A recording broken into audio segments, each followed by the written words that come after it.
तो आदाब, नमस्कार, गुड इवनिंग, सत श्री अकाल। एक बार फिर आप तमाम लोगों का स्वागत है क्राइम तक की कहानी के इस एपिसोड में। उम्मीद है पूरी फैमिली अच्छी होगी। गहमा गहमी लगातार सुशांत सिंह राजपूत केस में।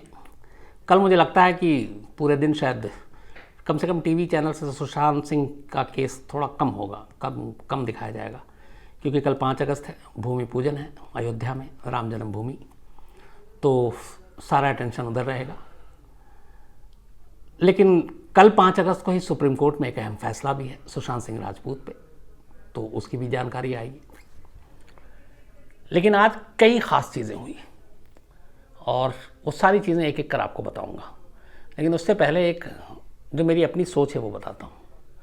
हम सब कितनी जल्दी पलटते हैं और फिर अपनी राय बदलते हैं, ये केस उसका बेहतरीन एग्जाम्पल है। बहुत सारे ऐसे केस होते हैं जब हम सीबीआई के ऊपर उंगली उठाते हैं। सीबीआई पिंजरे में बंद एक तोता है, सुप्रीम कोर्ट के एक जज ने भी कोर्ट करते हुए कहा था। और सीबीआई की बहुत सारे ऐसे केसेस हैं जिसको सीबीआई ने बर्बाद किया। सीबीआई के बारे में ये भी कहते हैं उनके पास केस देने का मतलब है डंप हो जाता है, सही चीज़ें सामने नहीं आती। लेकिन अभी पिछले कुछ दिनों से लगातार सीबीआई की आवाज़ उठ रही है कि सुशांत सिंह राजपूत केस की जाँच सीबीआई को देनी चाहिए। जिस सीबीआई पे हम सब उंगली उठाते रहते हैं, जिस सीबीआई को लेकर बहुत सारी बातें होती रहती हैं, आखिर में फिर हम उसी सीबीआई से उम्मीद लगाए बैठे हैं कि वो सच सामने लाए। ये ऐसी एक मन में आया तो इसलिए आपसे शेयर किया कि हम किस तरह से दो चीज़ें सोचते हैं। बिहार पुलिस और मुंबई पुलिस की लड़ाई जारी थी। जो एसपी थे उनको क्वारंटीन कर दिया गया, हाथ पे स्टैंप लगा दिया गया बीएमसी की तरफ से। और बिहार के डीजीपी गुप्तेश्वर पांडे लगातार मीडिया में हर तरफ आकर बोल रहे हैं, महाराष्ट्र पुलिस के खिलाफ बोल रहे हैं और कह रहे हैं किस तरह से बिहार को जांच करने नहीं दिया जा रहा है। इसके बाद ये तय था कि कुछ चीज़ें होंगी। जो मशहूर जाने माने वकील हैं उज्जवल निकम साहब, उनसे आज मेरी लंबी बात हुई। मुंबई ब्लास्ट के भी वो वकील थे और संजय दत्त को भी जो सज़ा हुई उसमें भी उज्जवल निकम साहब ही थे। बड़े तेज़ तर्रार जाने माने वकील, सरकारी वकील रहे। तो उनसे भी कानूनी सारी बातें हुई। नीतीश कुमार बिहार के मुख्यमंत्री ने आज सुबह ये कहा कि उन्होंने बिहार के डीजीपी से बात की और डीजीपी ने उन्हें ये सुझाव दिया परिवार से बात करके सुशांत सिंह राजपूत के कि इस मामले की जांच सीबीआई को दे देनी चाहिए। तो इसीलिए नीतीश कुमार ने कहा कि अब वो इसके बारे में एक लेटर होम मिनिस्ट्री को लिखेंगे आज ही कि इस मामले की जांच सीबीआई को दे दी जाए। इसके बाद शाम होते होते ये लेटर टाइप भी हो गया, सब कुछ हो गया, पेपर डॉक्यूमेंट्स तैयार हो गए और नीतीश कुमार जी ने एक ट्वीट किया और कहा कि उन्होंने सीबीआई जांच के लिए सेंट्रल गवर्नमेंट को बाकायदा रिकमेंडेशन अपनी भेज दी है। अब ये सीबीआई के ऊपर है, यानी होम मिनिस्ट्री के ऊपर है कि वो सीबीआई जांच की इजाज़त दे या ना दे। तो एक बड़ी खबर तो ये है कि बिहार सरकार ने सीबीआई जांच का आदेश दे दिया सुशांत सिंह राजपूत केस को। अब यहीं पे एक सवाल उठता है, एक केस मुंबई में हुआ, सुशांत सिंह राजपूत की मौत मुंबई में हुई, मुंबई पुलिस जांच कर रही है। अचानक 25 जुलाई को बिहार पुलिस एक एफआईआर दर्ज करती है और यही एफआईआर एक ऐसा तुरुप का इक्का साबित होता है कि बिहार पुलिस मुंबई पुलिस से एक तरह से सारी बाजी छीन लेती है।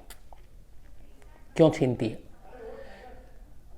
Delhi police establishment act section 3 अपने कानून का ये कहता है कि एफआईआर 0 कहीं भी दर्ज की जा सकती है, लेकिन उसके बाद वो ट्रांसफ़र हो जाए उस जगह पे जहाँ पे जुर्म हुआ, जहाँ गुनाह हुआ और उसके बाद मामला दर्ज हुआ है।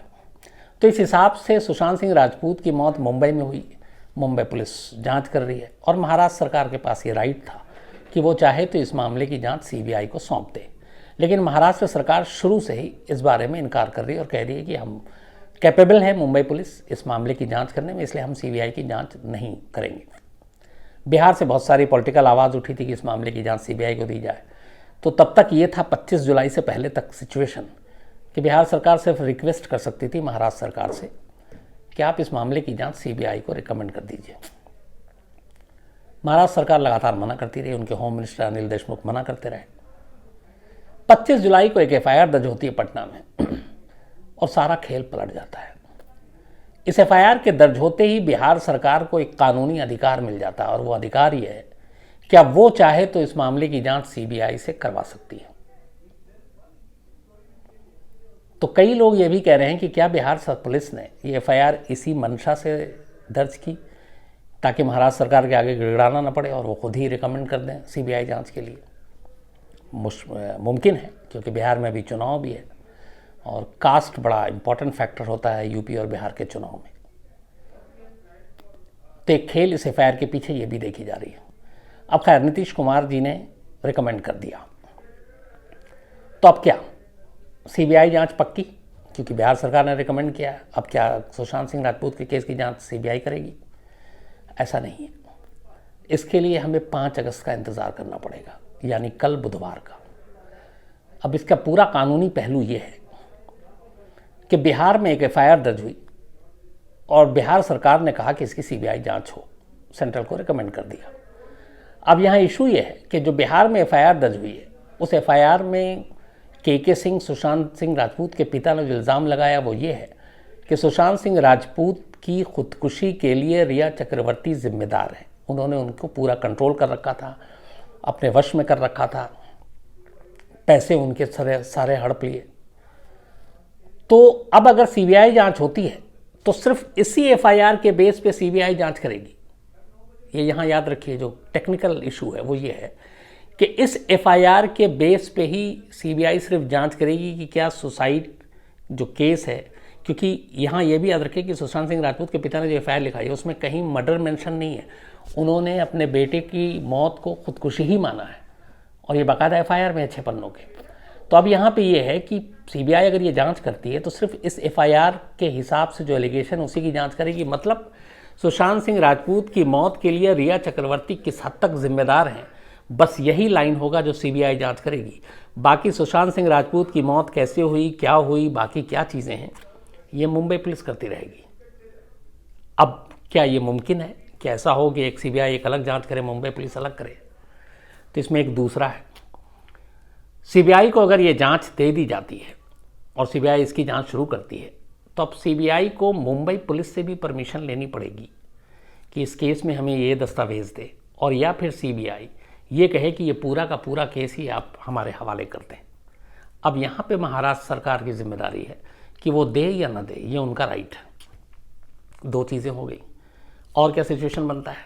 सबसे इंपॉर्टेंट बनता है अब सुप्रीम कोर्ट का, जिस पे कल सुनवाई है। ये सुनवाई इसलिए है कि 30 जुलाई को रिया चक्रवर्ती ने सुप्रीम कोर्ट में एक पिटीशन दाखिल की और उन्होंने कहा कि बिहार में एक एफआईआर दर्ज हुई उनके खिलाफ और मुंबई में ऑलरेडी जांच चल रही है। उन्होंने 2 बार मुंबई पुलिस के सामने अपना स्टेटमेंट दे दिया है। अब बिहार पुलिस ने जो एफआईआर दर्ज किया है ये अलग है। तो जब मुंबई पुलिस सारे मामले की जांच कर रही है, सुशांत सिंह राजपूत की मौत मुंबई में हुई है, तो इस एफआईआर यानी इस केस को भी मुंबई पुलिस को ट्रांसफ़र कर देना चाहिए। और चूँकि मैं मुंबई में रहती हूँ तो वहाँ पे जो भी मुझसे आप है और भी बयान लेना है या जो भी हेल्प चाहिए मैं कर दूँगी। तो ये उन्होंने रिट दाखिल की है कि चूँकि गुनाह, क्राइम मुंबई में हुआ है, मौत मुंबई में हुई है, इसलिए पटना में एफआईआर का कोई मतलब नहीं। इस एफआईआर को 0 एफआईआर करार देकर इसको मुंबई में ट्रांसफ़र कर देना चाहिए। ये रिया चक्रवर्ती की अर्जी है सुप्रीम कोर्ट में, जिस पे सुप्रीम कोर्ट ने 5 अगस्त की सुनवाई तय रखी थी। कल है 5 अगस्त सुनवाई होगी। अब इसमें क्या हो सकता है सुप्रीम कोर्ट में? सुप्रीम कोर्ट में 2-3 चीज़ें हो सकती हैं। पहला, सुप्रीम कोर्ट रिया चक्रवर्ती की इस अर्जी को एक्सेप्ट कर ले और कहे कि ठीक है, ये केस, ये एफआईआर जो पटना में दर्ज है, हम इसको मुंबई पुलिस को ट्रांसफ़र करते हैं। अगर ये फैसला आया तो इसके क्या माने हैं? इसका फिर मतलब ये है कि मुंबई पुलिस ही इस मामले की जांच करेगी। सुशांत की पूरी मौत की जो जांच कर रही है वो तो करती ही रहेगी, साथ में इस एफआईआर में जो सुशांत के पिता ने एलिगेशन लगाया है कि रिया चक्रवर्ती की वजह से सुशांत ने खुदकुशी की है, इस एंगल से भी फिर मुंबई पुलिस को जांच करनी पड़ेगी। इसका नुकसान क्या है कि फिर बिहार पुलिस को इस जांच से बाहर होना पड़ेगा। बिहार पुलिस इसकी जांच नहीं कर सकती क्योंकि केस मुंबई में ट्रांसफ़र हो गया। ये उस सूरत में है जब सुप्रीम कोर्ट इस केस को मुंबई पुलिस को ट्रांसफ़र कर दे। ये पहला ऑप्शन है। दूसरा ऑप्शन क्या है? दूसरा ऑप्शन ये है कि हो सकता है मुंबई पुलिस बिहार पुलिस की इस एफआईआर को खारिज ही कर दे, क्योंकि जब ऑलरेडी एक तरफ मामले की जांच चल रही है तो वही मुंबई पुलिस जांच करेगी। इस एफआईआर का मतलब नहीं है पीड़ित परिवार के लोगों की कोई शिकायत है उनके पिता को या बहन को, तो वो मुंबई पुलिस से जाकर अपनी शिकायत लिखाएं और मुंबई पुलिस को वो डायरेक्शन दे सकती है कि आप इस एंगल से भी इस मामले की जांच करें। तो इस सूरत में ये होगा कि बिहार पुलिस फिर भी जांच नहीं करेगी, लेकिन ये एफआईआर क्वैश या खारिज करने का एक दूसरा जो मतलब होगा बड़ा, वो ये होगा कि जैसे ही बिहार सरकार की, बिहार पुलिस की इस एफआईआर को खारिज कर दिया जाता है, जो नीतीश कुमार ने सीबीआई केस के लिए रिकमेंड किया है वो अपने आप इनवैलिड हो जाएगा। क्यों? क्योंकि जब आपके स्टेट में अब कोई मुकदमा ही नहीं है, कोई एफआईआर ही नहीं है, तो फिर आप उस केस को सीबीआई जांच के लिए रिकमेंड करने के अधिकार नहीं रखते हैं। ये अधिकार महाराष्ट्र सरकार के पास होगा, क्योंकि केस वहाँ चल रहा है। तो पहला, केस को ट्रांसफ़र कर दिया जाए मुंबई, उस सूरत में भी बिहार पुलिस जांच नहीं करेगी। दूसरा, एफआईआर खारिज कर दिया जाए और मुंबई पुलिस से कहा जाए कि आप अपनी जांच कीजिए और उस जांच में इनके परिवार की इन शिकायतों को भी शामिल कीजिए। लेकिन एफआईआर खारिज होने की सूरत में नीतीश कुमार का आज का रिकमेंडेशन अपने आप इलीगल हो जाएगा, क्योंकि कोई भी सरकार तभी सीबीआई सिफारिश कर सकती है जांच के लिए जब उसके राज्य में वो केस दर्ज हो, और अगर एफआईआर ही क्वैश हो गया तो फिर केस नहीं है, तो फिर आप सीबीआई जांच नहीं कर सकते। तो इसका मतलब होता है कि फिर ये जो गेंद है ये महाराष्ट्र सरकार के पाले में आ जाएगा। अब महाराष्ट्र सरकार तय करेगी कि पुलिस जांच करे या सीबीआई जांच करे। तो इन सारी चीज़ों के लिए कल का इंतज़ार बहुत ज़रूरी है सुप्रीम कोर्ट में। और सुप्रीम कोर्ट से ही ये पता चलेगा कि केस किस करवट बैठेगा, बिहार और महाराष्ट्र की लड़ाई कहाँ जाएगी। ये तो हो गए 3 चीज़ें। एक और चीज़ है जो सुप्रीम कोर्ट कर सकती है, इसलिए बड़ा इंपॉर्टेंट है। वो ये है कि सुप्रीम कोर्ट को भी पता है कि इस जांच को लेकर बिहार पुलिस और महाराष्ट्र पुलिस आपस में लड़ रही है। बिहार पुलिस के 4 जवान वहाँ पे हैं, शिकायत कर रहे हैं, उन्हें जांच का मौका नहीं मिल रहा है, एसपी को क्वारंटीन कर दिया गया है। तो ऐसी सूरत में सुप्रीम कोर्ट एक और फैसला सुना सकती है। वो कह सकती है कि चूंकि 2-2 स्टेट की पुलिस जांच कर रही है, तो ऐसी सूरत में ये लड़ाई ना हो, तो ऐसी एजेंसी को जांच दे दिया जाए जिसके ऊपर ज़्यादा अधिकार है जिसके पास, और वो सीबीआई है। तो सुप्रीम कोर्ट इस मामले की जांच सीबीआई को करने का भी आदेश दे सकती है। इसके लिए भी तैयार रहना चाहिए। लेकिन ऐसा होगा? लास्ट वीक सुप्रीम कोर्ट ने एक ने पिटीशन दाखिल की थी किसी ने, और कहा था कि मुंबई पुलिस की जांच सही नहीं है, इसलिए इस मामले की जांच सीबीआई को सौंपी जानी चाहिए। सुप्रीम कोर्ट ने उस पिटीशन को खारिज कर दी। तो क्या सुप्रीम कोर्ट का उस पिटीशन को खारिज करना ये इशारा है कि सुप्रीम कोर्ट क्या चाहती है और कौन जांच करे, ये उसने पहले से तय कर रखा है? ये कल पता चलेगा। एक सबसे इंपॉर्टेंट चीज़ और भी हुई अब से कुछ देर पहले। बहुत सारे सोशल मीडिया पे और मीडिया में बहुत सारी चीज़ें, खबरें आ रही हैं कि इस सुशांत सिंह राजपूत की मौत और उनकी जो एक्स मैनेजर हैं दिशा की मौत, इसका कनेक्शन है। इस पर एक पॉलिटिकल लीडर भी है, एक महाराष्ट्र का मंत्री भी उसमें नाम आ रहा है। तो गुप्त रूप से जो नाम मीडिया में नहीं, सोशल मीडिया में तो चल रहा था, वो नाम था आदित्य ठाकरे का। उद्धव ठाकरे जो चीफ मिनिस्टर, उनके बेटे, बाला साहब ठाकरे के पोते, और वो अभी कैबिनेट मिनिस्टर है महाराष्ट्र सरकार में। तो ये इल्ज़ाम लग रहा था कि सुशांत सिंह राजपूत की मौत या दिशा जो उनकी सेक्रेटरी, उसकी मौत का कुछ ना कुछ तार आदित्य ठाकरे से जुड़ रहा है। ये सोशल मीडिया पे बहुत सारी खबरें चल रही थी। आज शाम को इसको और हवा ज़्यादा क्यों लगी? महाराष्ट्र बीजेपी के एमपी सीनियर नेता हैं नारायण राणे। नारायण राणे ने आज एक बयान दिया और उन्होंने कहा कि दिशा, जिसकी खुदकुशी की खबर थी सुशांत की मौत से 1 हफ्ता पहले, उन्होंने ये इल्ज़ाम लगाया कि दिशा ने खुदकुशी नहीं की बल्कि उसका रेप और मर्डर हुआ है। और इसी में उन्होंने इशारे में कहा कि एक बड़ा पॉलिटिकल लीडर, एक मिनिस्टर शामिल है। तो ये नाम नहीं लिया, पर उनका इशारा आदित्य ठाकरे की तरफ था, और इसको लेकर कई दिनों से आदित्य ठाकरे का नाम चल रहा है।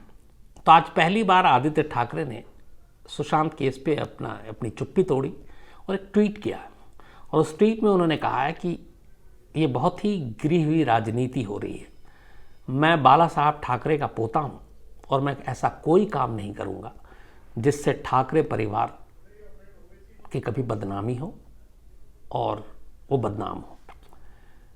तो उन्होंने इसे पूरी, और उनका कहना कि मेरे बॉलीवुड में अच्छे लोगों से संबंध है और ये संबंध फिल्म इंडस्ट्री के लोगों से रखना कोई क्राइम नहीं है, तो हैं, लेकिन इससे कोई लेना देना नहीं, ये एक राजनीति हो रही है।